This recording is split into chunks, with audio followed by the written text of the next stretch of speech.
Start. Sir, last one which the finance minister has indicated in his budget speech and coming to the finance bill, I would like to make some preliminary remarks.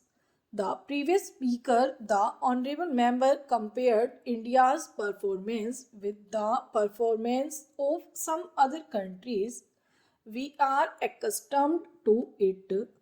Whenever members of the Treasury benches speak, they compare India's performance with that of Pakistan, Ghana, Nigeria, and so on. I think it is most irrelevant. India cannot be compared with Ghana or even with Pakistan.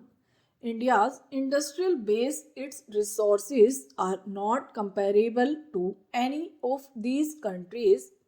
Even such comparison is done on a very convenient basis. Even if you compare India with those countries, you will find, for example, the percentage of literacy in Ghana and in some of the African countries quite different. The literacy is much more there than in India, but no one from the treasury benches points it out. As regards per capita income in Ceylon, which is a much smaller country than India, is higher than in India. If you compare them in totality, not only in respect of inflation or some other aspects of economy. Anyway, if at all India is to be compared, India should be compared with China, but nobody is comparing India with China. China is referred to only in respect of productivity, otherwise, nobody refers to the development in China. While discussing the finance bill, I would like to make a little reference to the original budget because the finance bill is meant to give effect to the financial proposals contained in the budget for the year 1998-99. It is the general thinking of the people, and it is also an accepted theory that the budget of the government reflects the economic policy of the government. It indicates the path in which the ruling party wants to lead the country so far as the economy is concerned, so far as agricultural production is concerned. Now, even this annual budgetary exercise has become somewhat superfluous because many more things come before the budget and after the budget which vitiate the effect of the actual annual budgetary proposals. This year, before the budget was presented to Parliament, the government came out with proposals for hikes in administered prices, and it amounted to more than 3,000 crores of rupees. Now, after that, the budget was presented, and now we are discussing the finance bill. The whole thing is to be repeated.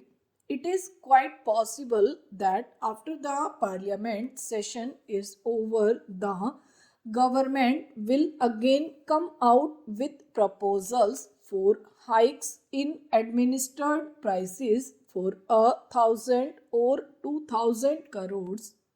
So, the annual budgetary exercise for the last few years has become an exercise which does not reflect the reality, which does not reflect the actual economic policy of the government. Sir, while in the budget the government came out with a huge deficit of rupees 7,000 crores or so. At that time, all of us predicted and all of us apprehended that there would be a double digit inflation. Now, from the various publications of the government, we find that presently the wholesale price index has gone up by 10 points. Now, what is the effect of this 10-point rise? It does not reflect the actual prices because the manner in which the index figures are compiled is not quite correct, and we have raised objections several times. Its reflection on the consumer price index is more distorted because of the way in which the data are collected and compiled. Now I want to deal with another point about the price rise and inflation. The earlier speaker compared with other countries, but I feel that even this 10-point rise in the wholesale price index would be much more, and its effect on the consumer price index would be much more. What I want to bring to your notice is that whatever figures the government dishes out to us, I am not in a position to believe in those figures. It is because of the fact that the manner in which they are collected and compiled gives a distortion. That is my point. Even this increase by 10 points or 9 points or 10.4 points would have been more had there been much more consumption by the people. What is the purchasing power of the people?